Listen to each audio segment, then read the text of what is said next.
I'm telling you, I have a stalker. Cookie, we have a lot of security guards. They all hate me. That's true, we do hate him. 10 seconds. Best fishes. Test vibration.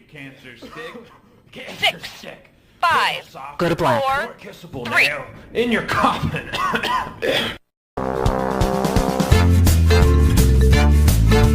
The Bacon Magnet. If there's bacon within 100 yards, it's about to be in your mouth.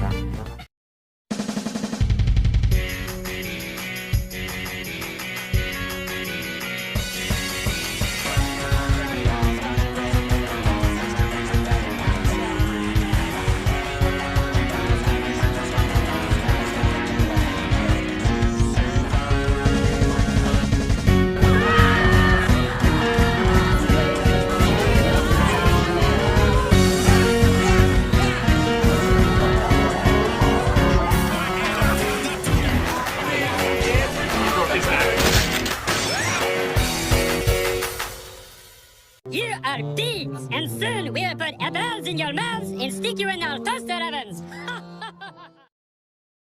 Hello everybody, I'm the Loud House Critic, one guy with 1,000 views and all the episodes I must review.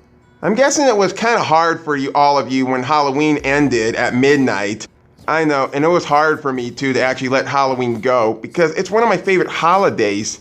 But we gotta move the days on because we gotta get to all the other good holidays that are actually coming up. And speaking of, one of these holidays is actually in this month. And what better way for me to actually start a Loud House Critic episode review when something that actually has food on the table? Let's start with A Tale of Two Tables, the 8th episode of season 1 of the Loud House. You know, there was a time when I actually watched this episode one time and I totally forgot I even watched it. But when actually coming back to revisit it after when I did Left in the Dark, Get the Message, Heavy Metal, Making the Case, Driving Miss Hazy, No Guts, No Glory, The Sweet Spot, and then I stumbled across this episode.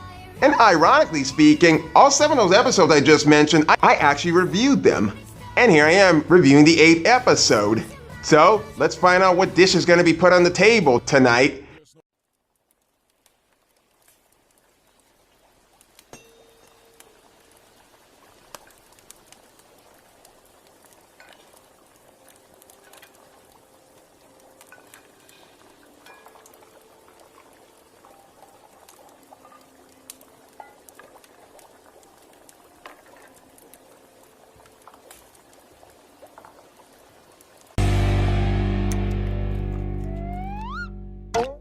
Would you cut it out?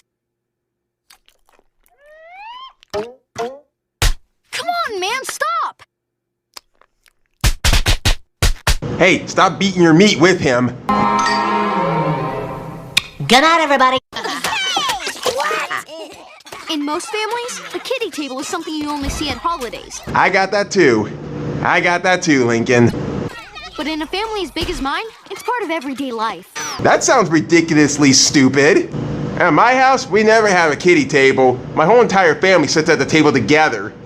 Hey, Lincoln, you like seafood? Seafood! Blah! Oh, it's disgusting. Hey, Lucy!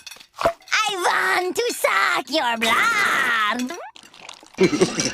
Now that's funny. And if you don't mind me adding, she kind of looks like a walrus like that instead of a vampire. Hey, that's a good one. It's not right.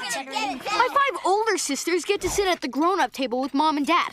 Well, I'm stuck here with my 5 younger sisters. Once again, that's BS. And I believe this is actually the first episode where we actually see the characters sitting at a table for the first time in an episode, and this is the 8th episode. You've got Lincoln's 5 older sisters sitting at the grown-up table, and you got 5 of Lincoln's younger sisters sitting at a kiddie table, which kind of oddly mistakes about why he's even at a kiddie table. Which to me, that's kind of unfair, as it was in Tense Debate. How can you eat that broccoli when you know how much it suffered to get here? Lucy, broccoli doesn't feel pain. Yeah, unless you're considering a Powerpuff Girls episode that has broccoli talking. Can I just eat my dinner in peace? Did you say peace? You wanna laugh, huh? Will you put that down? My calibration seems to have been off by about 16 degrees. Mine wasn't. Food fight!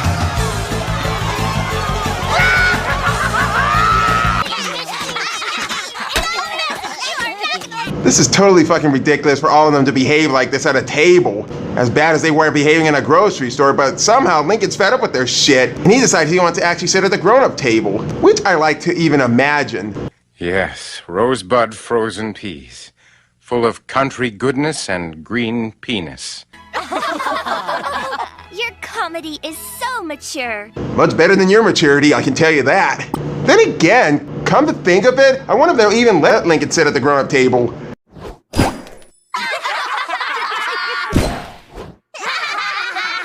You know what? Fuck you! Fuck you! Fuck you and fuck you! I'm telling Dad. Tell him. Tell your mom too. You tell them what I did. I don't give a shit! Well, Lincoln, you've come to the right place. As an only child, I've been at the grown-up table my whole life. I can't recall much, since we haven't even seen his parents yet. So you think you can help me? Did Napoleon have a Napoleon complex?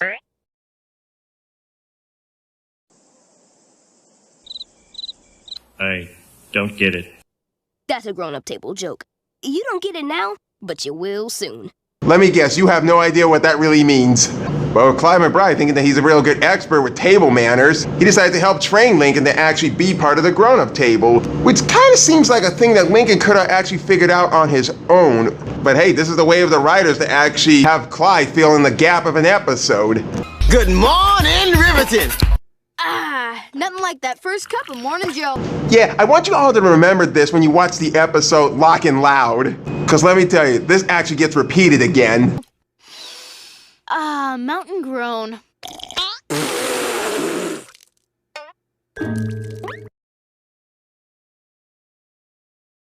What the fuck? Hey guys, there's a really interesting article in here about how kids are maturing faster these days. Nobody gives a shit. They say 11 is the new 15.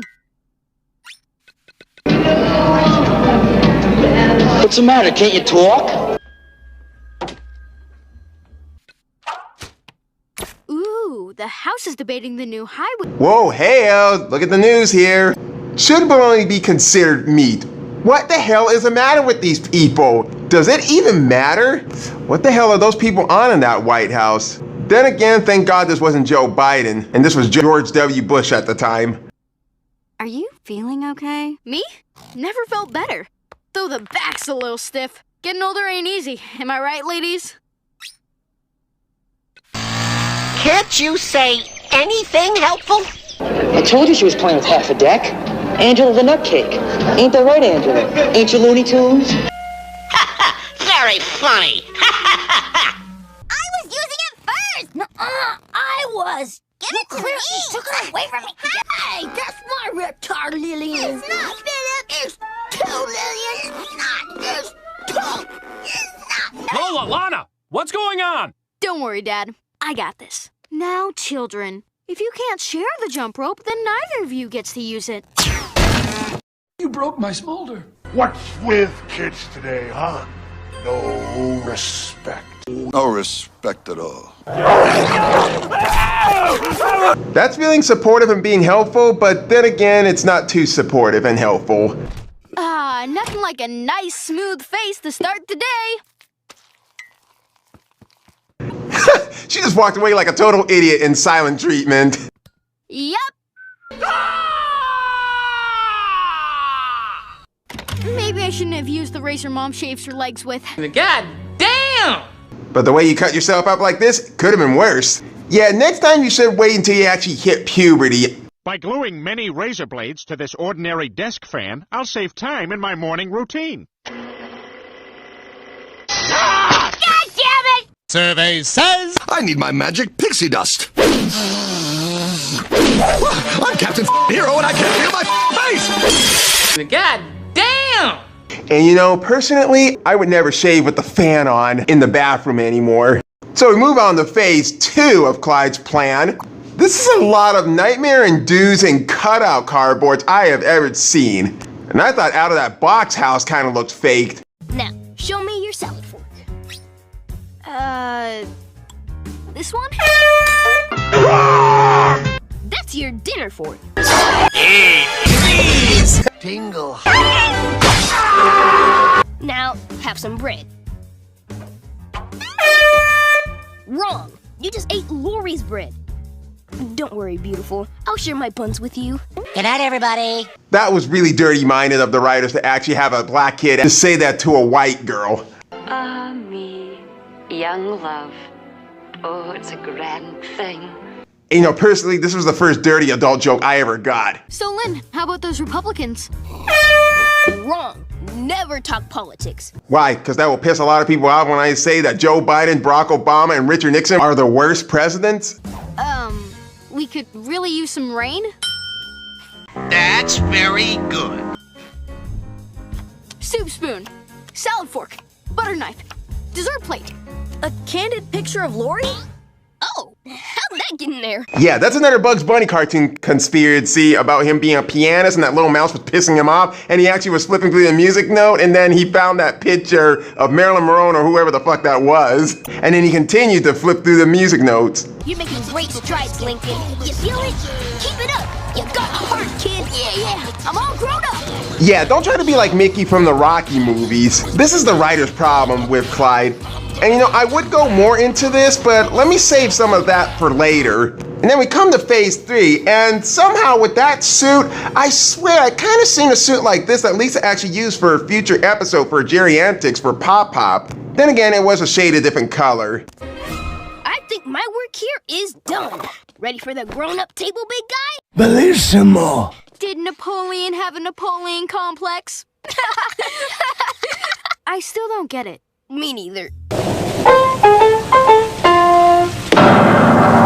Then why would you tell the joke if you actually don't get it? It's as bad as Lucy actually telling Charlie Brown about her sending out invitations to who to invite and who not to invite. Why the hell would you actually send out invitations about who you do not want to actually invite if you don't want to invite this person? It just don't add up! Good evening. I have something I'd like to say. I'm listening.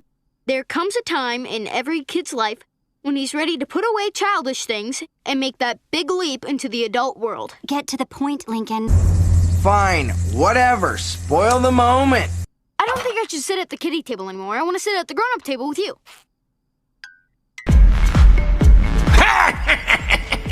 That's a good one. Well, I think he's ready. So do I. Yes! Woohoo!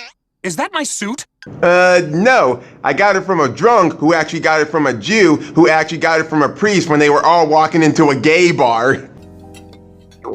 Liver? I thought we were having chicken nuggets. That's just for the younger kids, honey. At the grown-up table, we eat grown-up food. That's kind of fucking disgusting. I've never even eaten liver, and I probably won't even eat pig intestines. Ça c'est toujours délicieux. Oh, she's getting scarier, and I'm getting sick. So, Lynn, how did you do on your math test today?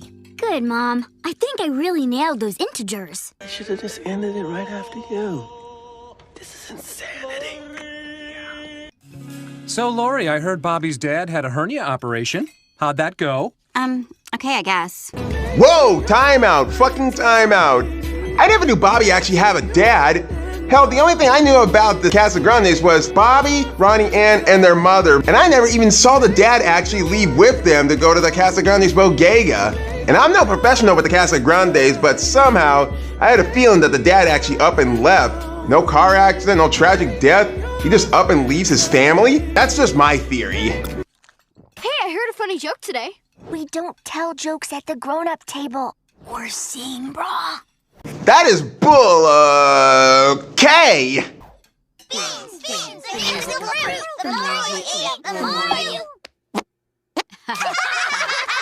I'm starting to have that sense of feeling that Lincoln's actually having that kind of feeling about what he's really missing out on.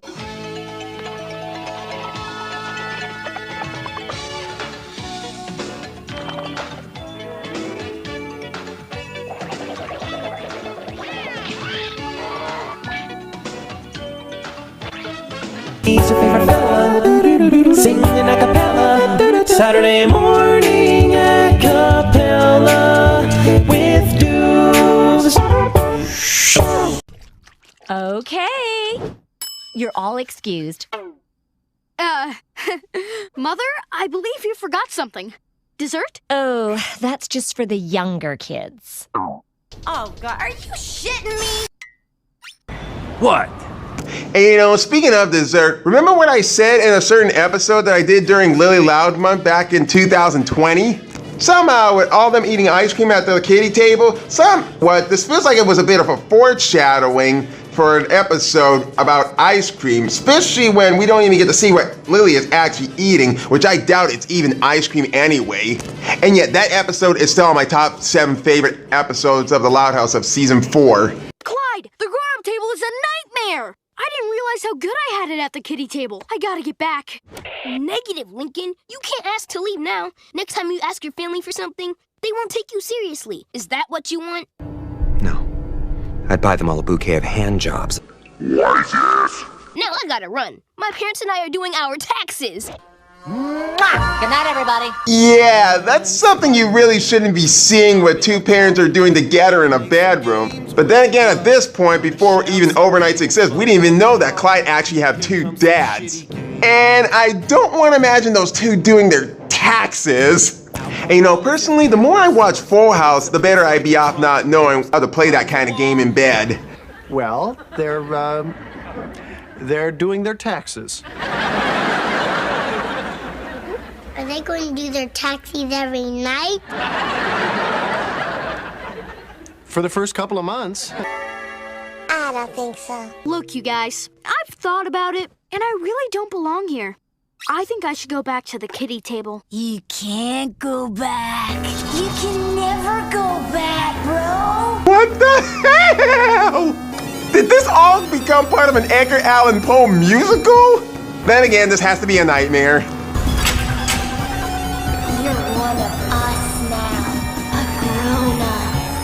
Better start working on those taxes, Lincoln. Let me guess, you all meant to steal something from Disney. Life is your restaurant, and I'm your maitre d'. Where do you think you're going? That's really quite fucking disturbing. Them having turkeys covered in their faces, which I think I remember seeing in an episode of Friends, I believe. Then again, I'm not too sure about that subject. And is it just me, or am I the only one who finds this apparently odd?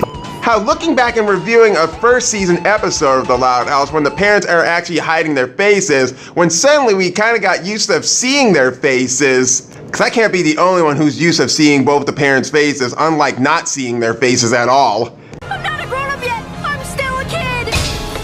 One of us. One of us.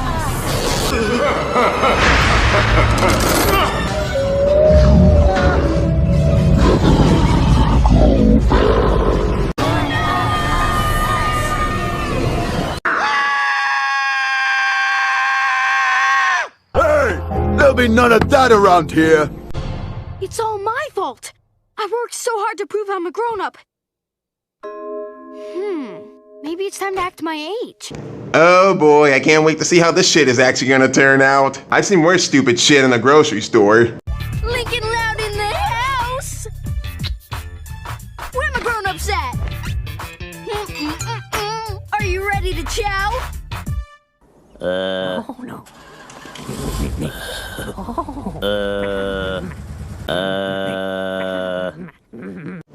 Am I the only one who finds it funny how Lincoln is acting like a Snoop Dizzle while we're actually hearing the tone of rap music in the background? Your sister's on the phone. Your sister's calling you. Your sister's on the phone, waiting patiently so she can tell you something new. Lincoln Loud in the house! Bringing grub to the table with my pizza and my root beer, and I got the tall drink of water of that milk-looking mother, and I should stop rapping. You got a lot of problems, don't you? I want to suck your blood. Lincoln, please don't do that. Look like a damn walrus. And every time I bring up this damn walrus crap, it reminds me of a Family Guy episode where Peter Griffin was actually, you know what, let me just show this. Ah! It's like a walrus flossing. That line kills me every time when Brian says that. It's like a walrus flossing. Oh my God, this is... Okay, that's enough. Yo, Whoa, that's mine. Was it? Hey, Lenny, you like seafood? See? Food? Survey says... Eat it! Eat the goddamn turkey! Eat the turkey! Hey, how about those Republicans? Lincoln, say it, don't spray it. Bam! It's a thing that said, and now you said it. It works on so many levels. I didn't hear the magic word. Peace! Oh, it is on. I mean, grow up, Lincoln. Is that all you got to say? Have you looked in a mirror recently? Look what season 5 did to ya. But the grown-ups had it with Lincoln shit and they decided to put him back to the kiddie table, which Lincoln could have asked them to actually go back to the kiddie table and not act too unsanitary in front of all of them. You're a tough lady, Mom, but fair. Laters! Hey guys, I'm back. It's good to be home. You're already home. Let's catch up. And death. Hey, can I join you guys? Sure, the more the merrier. I never knew it was possible to make it out of the grown-up table. Wow, what was your first clue, Sherlock? Survey says... Fucking the poor! Can we join too? Whoa, hey-o! I'm sorry to bring that up, but Luann is missing an arm. You know, sometimes I hate finding errors in cartoons or movies. Like in both Disney Peter Pan movies, how they keep switching Captain Hook's hook on his left hand to his right hand in some scenes. Wow, chicken nuggets! I haven't seen these in years. That's really immature of all of them. But then again, in future episodes, they all get to sit at the table instead of having this damn bullshit of the kiddie table and the grown-up table, which I'll get to in a few moments. But here comes the exact moral of this episode, as every kid should know. There really is no rush to get to the grown-up table. It's gonna happen eventually. So in the meantime, might as well enjoy being a kid. Yep, there it is again. Don't rush life. See, when I was a kid, I never rushed life my whole entire life. Finally, a little peace and quiet. Did you say peas? Survey says... Asshole mio, oh sada mia. That is such a cruel, mature irony. When they tell all the older kids how they should behave maturely, and look what they're doing now. Stupid. So that was A Tale of Two Tables.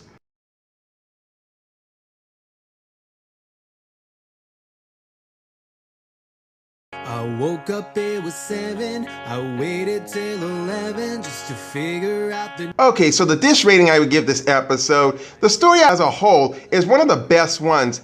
It flows nicely, it's balanced humor, seriousness, and heartwarming moments well enough, and even managed to throw in a nightmare scene and do it well. The writing alone makes this episode good. A really relatable episode is all of us, if not a lot of us, have been through that phase where you want adult treatment and conversation without the responsibilities of being one. I really like how Lincoln came to his senses and realized that childhood comes and goes, and the rest is adulthood. And that twist with the oldest sister still wanting to be kids, not having the will to leave, was really well done, smart. But if I had to criticize something about this episode, and that I really didn't enjoy eating at this table, was a kid wanting to sit at a grown-up table. It's kind of relatable if it's meant for something like a special event or a party. When it's used for a regular dinner, it isn't that relatable to me. And I'm not too sure if this actually goes for all of you out there, but all my family sit together at the table for dinner. But when I'm at my relative's place, at either my dad's side of the family or my mom's side of the family, I mostly sit at the grown-up table. I just find the story a bit bland and forgettable, like I mentioned before in the beginning of this video. And even the sisters are much dead-eyed and they don't have too much to offer to the story. And speaking about that, my second nitpick about this was Clyde. I just couldn't stand Clyde in this episode. Lincoln could have actually solved all of this stuff by himself without Clyde being in it anyway. But hell, it's one of the ways how the writers are actually pushing Clyde to be actually a fun character to even watch. And seems too much that they just force him to be in the spotlight just for the sake of comedy. And they should have never attempted Clyde to be a funny character. It makes him look terrible, once you think about it. Even though the whole story was pretty predictable, and how the way Lincoln was tired of sitting at the kiddie table, and then he got bored sitting at the grown-up table and went back to phase 1 and sitting at the kiddie table. But unlike No Guts, No Glory, started and ended with nothing happening and the characters learning nothing of the situation, at least with this episode, Lincoln does learn to not grow up so fast and enjoy being young, which is a moral, and it's pretty well, decently well told. And I really thought Lola pretending to be a vampire was real cute too. Not one of my favorites, but at least I didn't give this a bad rating. So the episode's pretty much predictable, bland, and forgettable, but at the very least you won't be bored by it. I'm the Loud House Critic, and who wants waffles for dinner? In the loud house, duck, dodge, push and shove, it's how we show our love. In the loud house, one boy and 10 girls wouldn't trade it for the world.